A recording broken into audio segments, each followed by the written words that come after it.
Welcome to Advertisers Watching Ads, the show that is brought to you by Automated Creative and Contagious, our partners. I am Amy Wright and I am standing in for Tom Ollerton today. And we have a fabulous panel of guests who are going to be talking about the new IKEA concept from Spain. We'll have a lot of discussion, I'm sure, about whether it's an ad, whether it's content and where it sits. But for now, I'd love to introduce you to our guests. So kicking off. Hi, everyone. I'm Julie Pender, formerly of Edrington Bean Centauri and working on a lot of bourbons and drinks brands, but in the midst of a transition, and I will be found in the next couple of weeks on the Bermondsey Beer Mile, working for craft brewing specialist, the Lion Little World Beverages. So it's in the midst of, from a drinks marketing point of view, that I will be looking at this with no expertise whatsoever on furniture. Hello, I'm Norts, co-founder of Tiny Giant, and now to be found as midfield dynamo at Get Norts. That's about it, really. You get what you get, and you don't get upset. That's my current strapline. Needs a little bit of work, I reckon.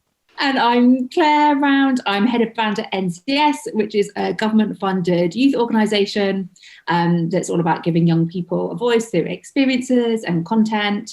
And really just helping them build their skills and confidence for the future. Great stuff. So thank you, guys. Introducing the film we will be talking about today is the case study film IKEA Trapped in the 90s, which is for a broader concept from IKEA. And they claim very, very strongly that it is a reality TV show, not an ad pretending to be a reality TV show. So play the film and we will talk about it. 6 contestants. A house from the past. No hay cubos para reciclar. A generation born 25 years ago that doesn't know life without IKEA. ¿Vosotros sabéis cómo funciona ¡Que eso? explota! Parece que tengo una oveja por encima. They're lost. ¿Cómo marco lo que quiero? Abre los cajones, todo tirado. They're trapped in the 90s. Me quiero ir. Their only hope, IKEA's new arrivals. Eso es para mí. Me van a odiar.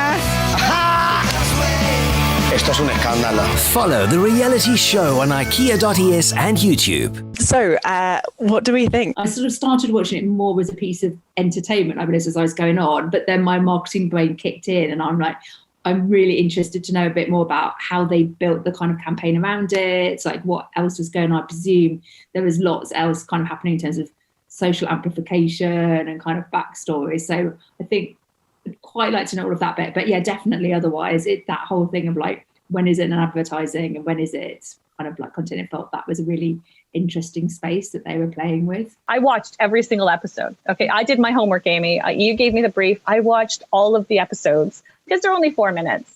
And I was trying to understand what they're doing. I was like, okay, great. They've got influencers. I get this. These guys must be big in Spain. And they seem to be quite relevant in terms of, they were kind of characters. And when you do reality TV show, you want a character.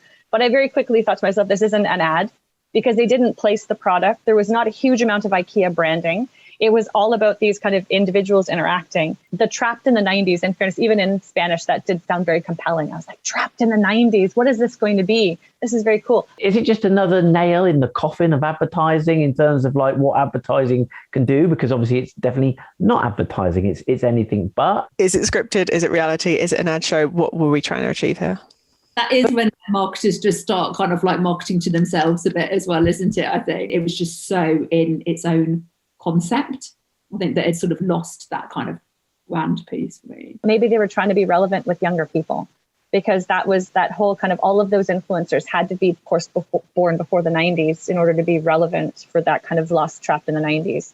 So then I was like, is this about youth culture? And am I not the target consumer? Clearly I'm not. But I think that's a good question. So who do we think that the series was aimed at? To me, it's a reflection that influencers are people of their age. I don't think it's anybody probably born pre-1995. I think it's not for you. If anything, it's about introducing those who might be starting on the journey of home building or flat living. That's who it's for. If one assumes that that's been, well, it says it must be true because it says it in the PR. That's been a really successful campaign in Spain. No, do you think that would be transplanted now? So it's highly likely because most people in the UK wouldn't have seen that. And I do know, part of my research, that next year is the 35th anniversary of the arrival of IKEA into the UK. Believe it or not, the same kind of idea could be transplanted to the UK whereby it's a reality show based around what it was like, and slowly but surely you infuse it with all those IKEA wonderments and luxuries and delights that make life so much easier. I did go and do a bit of research and realize it was their 25th anniversary. And that was why they had set this up, kind of celebrating it. But I still didn't get what that meant until just now when you did that recap video. And I realized that 25 years ago, it was the 1990s. I've just had an aha light bulb moment. And then I was like, that's what they're trying to show, what was life like before IKEA.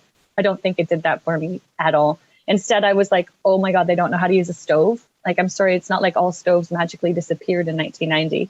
I struggled to see how it made it entertaining. I think they probably leaned very heavily on those celebrities who are about cultural relevance. But I definitely would say more celebratory from IKEA, and I wouldn't have put it into an ad. I think the audience thing is really interesting because I was just trying to work out exactly who that's pitched at, because you either got people like us who can sort of reflect and go, oh, you got the sort of nostalgia element for the people who are nostalgic of that time potentially. But then you've also got the sort of whole design and kind of cultural trend thing that is going around a sort of nostalgia amongst the people who were too young for it. So I think there's a sort of visual aesthetic that is aimed at a younger audience, but actually the content itself doesn't quite do that. That kind of idea of you're just starting to build your home and kind of what that looks like, and in terms of that, the identity you create, I assume it's kind of aimed at a sort of young 20-something audience. But even then, that doesn't feel quite like, none of that quite ties up for me either, because it feels like the sort of 90s bit is actually pitched a little bit younger than that. Do you think there should be a broader campaign with this? How does it sit? Are we just expecting people to rock up and find out about it? What would you want to see from a sort of broader thinking perspective to get people into this? I'm assuming if the metrics were off the charts, that must have been part of the thinking, mustn't it? You wouldn't just let it load as a piece of standalone and let's see what happens. They do have lots of kind of distinctive visual assets, and none of those really appeared in any of the 4-minute content until you did the recap. And then they showed some of the kind of people, the celebrities posing with products, and had some kind of IKEA catalog wrapping around it in terms of the visual identity. They've got such a distinctive colour palette, look and feel. Like everyone just goes IKEA blue and yellow. And it almost kind of like going through, and it's almost like they were deliberately like dialing back every kind of visual element that you're used to them having, which is a really, again, when it's like, I don't understand how this connects to your kind of like brand personality. I don't understand how it gets your visual identity, and I don't really know who you're targeting. And also, it'd have been really nice. Again, this is in